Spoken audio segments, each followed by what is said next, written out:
Hi everyone. So in this session we are going to learn something which is called vectors. So if you remember the OOPS section, so in OOPS we covered a problem, we implemented a class and the name of the class was dynamic array class. Now what is a vector? So vector is basically inbuilt dynamic array. So whenever we have a feeling that I want to use a dynamic array, what we will use? We will use vector because it is inbuilt. It is provided by C++. So it is inbuilt and we can directly use vectors. Now what are the main two properties of vector? So just like the dynamic array class, vector is exactly same as dynamic array class. So what will happen? So the first main property is basically you do not have to give the size of the vector at front. You do not have to give. So if you are creating an array, how do we create an array? We write int a and then we will give the size. For example, the size is 10. But for creating the vector, you do not have to give size. So that is the main benefit of the vector. There is no need to give size. And the second benefit of using vector over arrays is basically you can insert as much number of elements as you want. If you will consider the array, you cannot insert more than 10 elements. You cannot insert 11 elements inside this array. But if you are using vector, since the vector is dynamic, so what will happen? We all know the property of vector is basically it will double the size when it is filled. So for example, if the vector is initially of size 2, if you will push the two elements, basically if the vector is filled, then what will happen? Vector will double its size. So now the current size of the vector is basically 4 and you can insert the elements here. Similarly, if this complete vector is filled, then what will happen? Vector will again double its size. So the size will become 8. If this vector is full, then the size will become 16.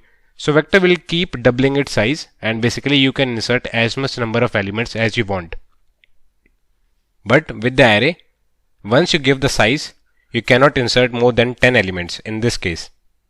But with vector, you can insert as much number of elements as you want and initially you do not have to give any size to create the vector. So these are the two main properties why we use vector. So now let's see vector in action. Let us see how we can use vector. So first let's see how do we create a vector. So I have to write the keyword vector. So I will write vector v. So is this right or wrong? This is wrong. Why? Because vector is implemented using templates. So basically you have to give the data type also. So I want to create vector of integers. So you have to write what you want to store in your vector. I want to store integers, so you have to give integer here. Now, as discussed many times, there are two ways to create vector. One is using the static allocation and the other one is basically dynamic allocation. So let us see the syntax for creating vector dynamically. So star vp vector pointer, this is new keyword, then vector integers and this syntax. So this is actually dynamic and this one is actually static. And we all know the difference between the static and the dynamic. Dynamic means we have to delete it ourselves. It will not be deleted automatically. We have to delete this vector. But if we are allocating static memory, then what will happen? So this vector will get deleted automatically once it will reach out of scope. Simple. So now let's see how we can insert the elements inside the vector. So for inserting the elements inside the vector, we have a function pushback. So v dot pushback, and let's say I want to insert 10. So as the name suggests, what is the use of pushback? So suppose this is my vector. Now pushback means, as the name suggests, I will push the element at the last. So 10 will be pushed at the last. But since at this point of time my vector is empty, so 10 will be pushed at the front because the vector is empty. But if you will push more elements, for example, you will push 20 and then if you will push 30, then what will happen? So first 20 will be pushed, then 30 will be pushed. So this will be the state of the vector 10, 20 and then 30. Okay, so let's see pushback function in action. So let us push more elements. So let us copy this. And we do not have to worry about size. If the vector gets filled, its size will become double. So push as much number of elements as you want. So currently the size of my vector is basically 3. It is containing 3 elements. Now how to access those elements? So we have square brackets. So just like in array, we can access the elements of the vector using the square brackets. So let us copy this and let us access the elements. V0, V1 and V2. So I am pushing these three elements and then I am printing these three elements. Simple. So let's run our program. So basically we are getting error at this line, and what is the error? Let's see. The error is basically V was not declared in this scope. So if we want to use vector, what we have to do? We have to include a file #include vector.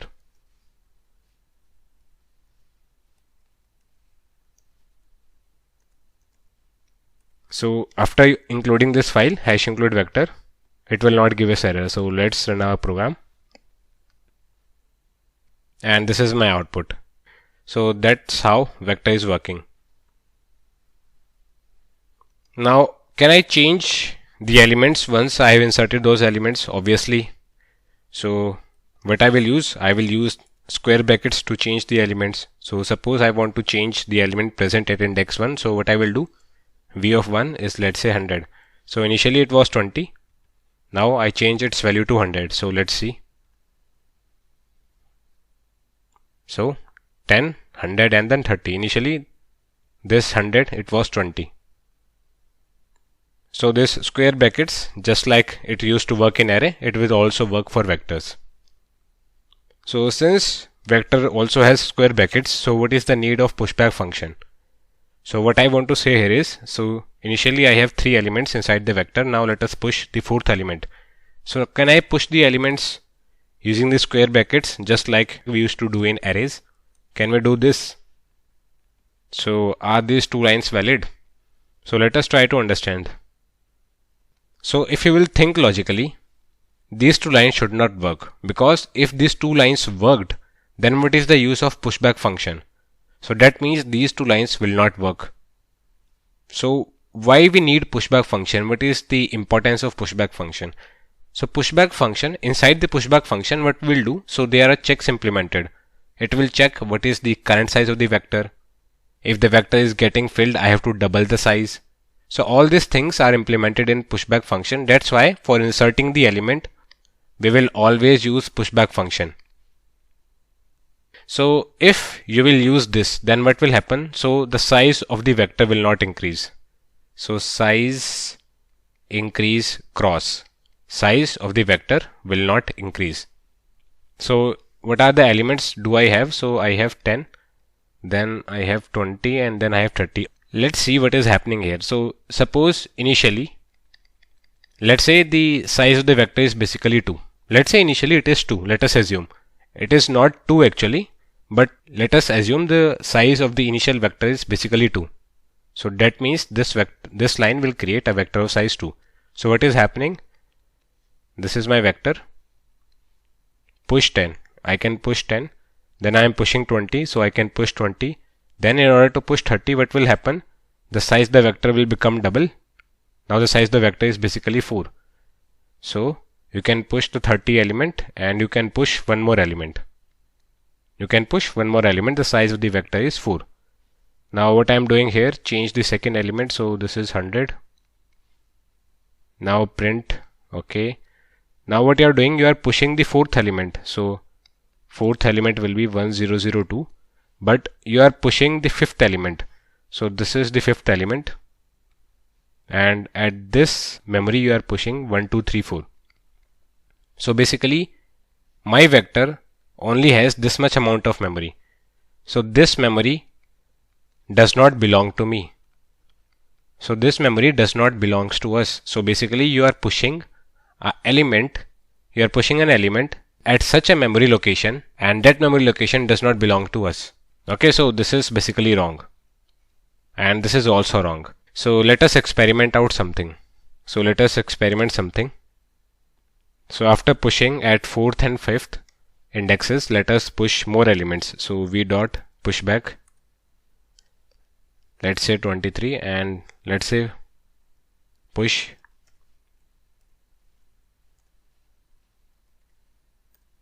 Okay, so now let us print everything. So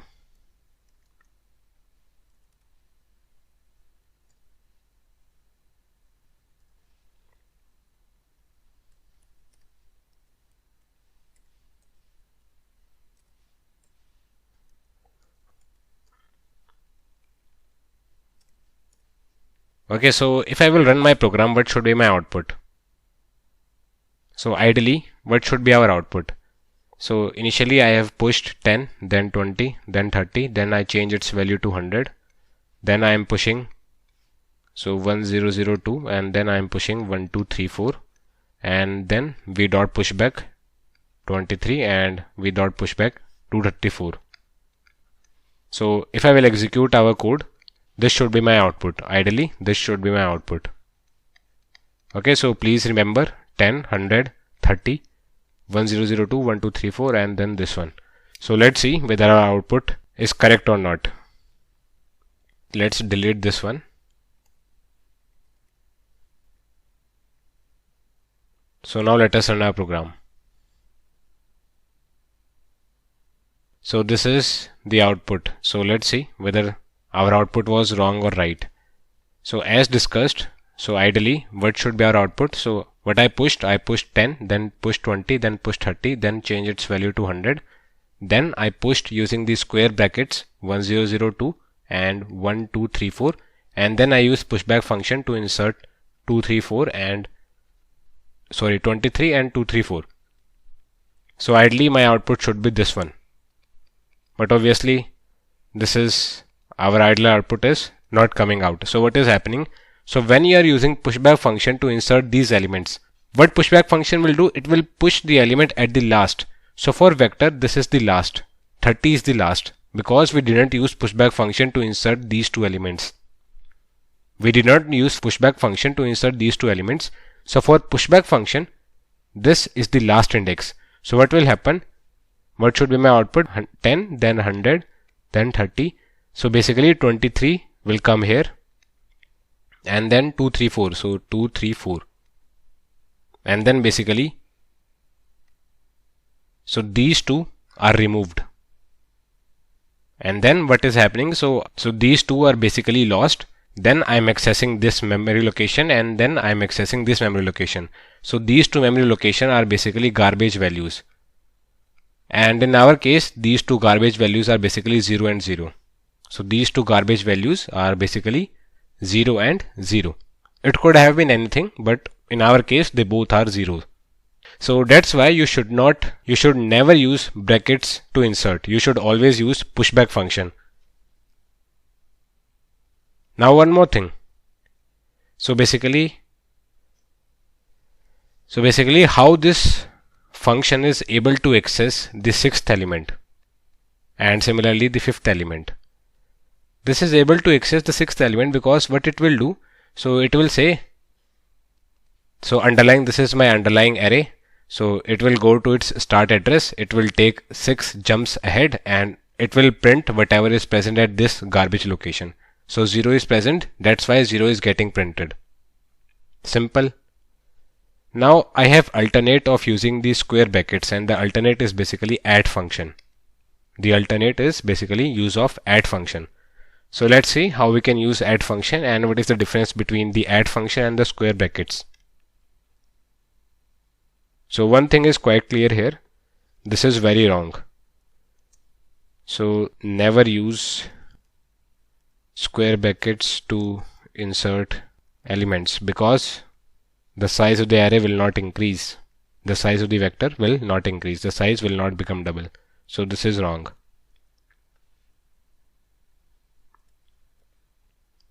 Now let us use add function. So obviously let's remove this one. Let's comment out everything.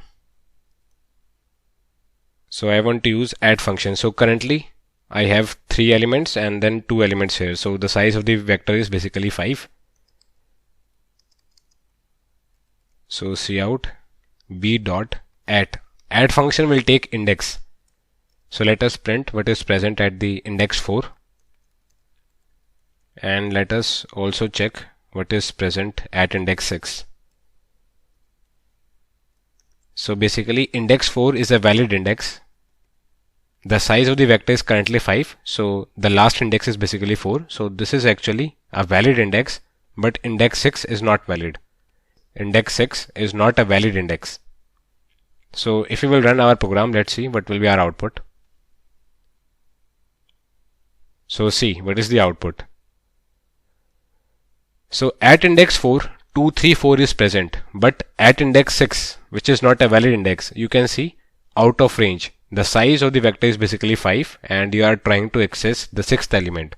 So basically it is giving us error. It is giving us error. So what we can say, so this add function, it basically checks whether the index is valid or invalid. So basically we can say that using the add function is much safer than using this square bracket. So add is much safer because it will check the index. If you will write v.add6, it will give us error that the size of the vector is basically 5 and you cannot access index 6. But if you will use the square bracket 6, then what will happen? It will go just like an array, it will go to the starting position. It will take 6 jumps ahead and it will print out everything whatever it is present. So the output will be garbage. Now which one is better? So obviously this memory does not belong to us. So this is basically very bad. Obviously this is much better. So this is much safer. Using the add function is safer. Okay, so now let us use for loop to iterate over the vector. So how we can use for loop? So let us comment out everything. So let's use for loop. So just like we used to iterate over the array, we can also iterate over the vector. So I equals 0, I less than v dot size. Now v dot size, this is inbuilt function. It will give me how many elements are present inside the vector. So currently 5 elements are present. So the value of v dot size is 5. And here you can use v of I, and here you can use the square brackets and you can use at. So at this, so inside the for loop, you can use both. You can use square bracket and you can also use at. They both are same. Why? Because index I is always valid because of the for loop. V dot size will be 5. Here inside the for loop, it is safe to use both square brackets as well as the add function. Both are same. So if you will run the program, what will be our output? It will print the content of the vector. So this is the content 10, 100, 30, 23 and 24. So now we know how to iterate over the vector. So just like the pushback function, I also have popback. So what popback function will do? So v dot popback. So popback function, what it will do? So it will pop out the last element. So what is the use of pushback? Pushback will insert the element at last and popback will remove the last element. So basically this was the last element 2, 3, 4. So this element will be removed and the size of the vector will become 4. So 4 elements will be printed. Let's see.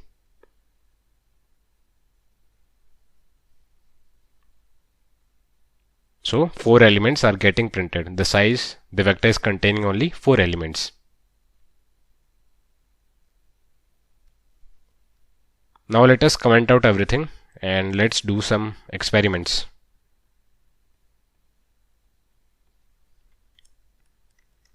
So let us use a for loop to insert the elements inside the vector. So let's say I want to push 100 elements. So let us push 100 elements. So v dot pushback I plus 1. So I am pushing 100 elements and let us also print out our vector. So I equals 0, I less than v dot size and I plus plus. Cout v of I. So I am pushing 100 elements and then I am printing those 100 elements. Simple. Let's see. So these are the elements inserted starting from 1 till 100. So yes, our code is working fine. Now let us see Now let us also print the size. So when I am pushing the elements, let us also print the size of the vector. So cout v dot size. Now what should be our output? What v dot size will contain? So this size function, first it will contain one element, then it will contain 2, then 3, then 4. So basically this v dot size, it will increase linearly. And finally the size of the vector will become 100. Simple. This should be my output, 1 to 100. The size, the v dot size, so the size of the vector will increase 1 by 1. Simple. So let's remove this thing. And now we are only printing the size. So let us also write size here. What is the size of the vector? And let's give end line also. So let's see. So you can see, when you push one element, the size will become 1. When you push the second element, the size becomes 2. When you push the third element, the size becomes 3, and so on.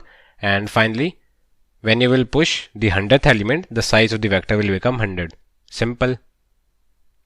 Now we also have a function capacity.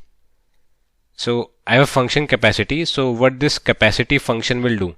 So it will give me what is the capacity, what is the current capacity of my vector. It will give me what is the current capacity of my vector. And the difference between capacity and size is, size will give me how many elements are present. So for example, let's say 3 elements are present. So size will give me that 3 elements are present. Whereas capacity will give me how many elements you can insert inside the vector. For example 6. So the capacity will be 6. Now let us print both. We will print capacity and size. And ideally what should happen? So the capacity will become double. Capacity will become double as soon as the vector is filled. So let's check it out. So let us print the capacity.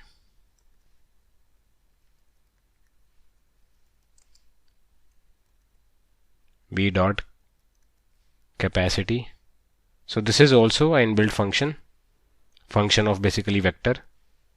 And let's remove size from here.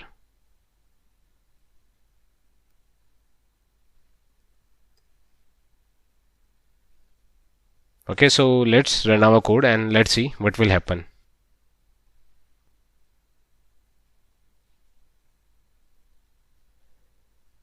So let us try to understand what is happening here. So initially the capacity is 0 and the size is also 0. Strange, array of size 0. So basically this means that at starting array didn't really exist. Array is basically null, it does not exist. When you push the first element, the capacity becomes 1 and the size becomes 2. When you will push, so this is the first element, the capacity is 1 and the size is 1. So when you will push the second element, the capacity will become twice. So this is the capacity becomes 2 and size is also 2. When you will push the third element, the capacity will become 4. The size will become double. The capacity will become double. The size of the vector is basically 4 now. So you can push the fourth element and the capacity is still 4. But when you are pushing the fifth element, the capacity becomes double. So the capacity is basically, the vector capacity is 8. So you can safely push element 6, you can push element 7, you can push element 8. But when you are trying to push the ninth element, the capacity doubles. So it will become 16. So you can push 10th, 11th, 12th, 13th, 14th and so on. So finally, when you will try to push the 17th element, capacity will become 32 and so on. So it will keep going on. So finally, let's see. So finally, the capacity is 128 and this is enough to hold 100 elements. So capacity 128 is enough to hold these many number of elements. Okay, so we have seen how to create vector static and dynamically. We know how to push elements. We know the capacity function. We know the size function. We know the popback function. So this one, v dot popback. We know how to pop element. We know how to push element. We know how to change the elements. we know how to iterate over the vector. So pretty much we know all the major functions of the vector. Okay, so one last thing, how to create a vector of a given size. For example, I want to create a vector, let's say of size 10. So you can give size here. So giving size is optional. If you want to give the size, you can. If you do not want to give, then don't give. Okay, so what if you want to initialize this vector? So comma, let's say I want to initialize this vector with -2. So this vector v has been initialized. All the 10 values are basically -2. You can also see. So let us print this vector. Okay, so let's change the name v2. So I equals 0, I less than v2, I plus plus, and C out. Simple. Okay, so v2 dot size.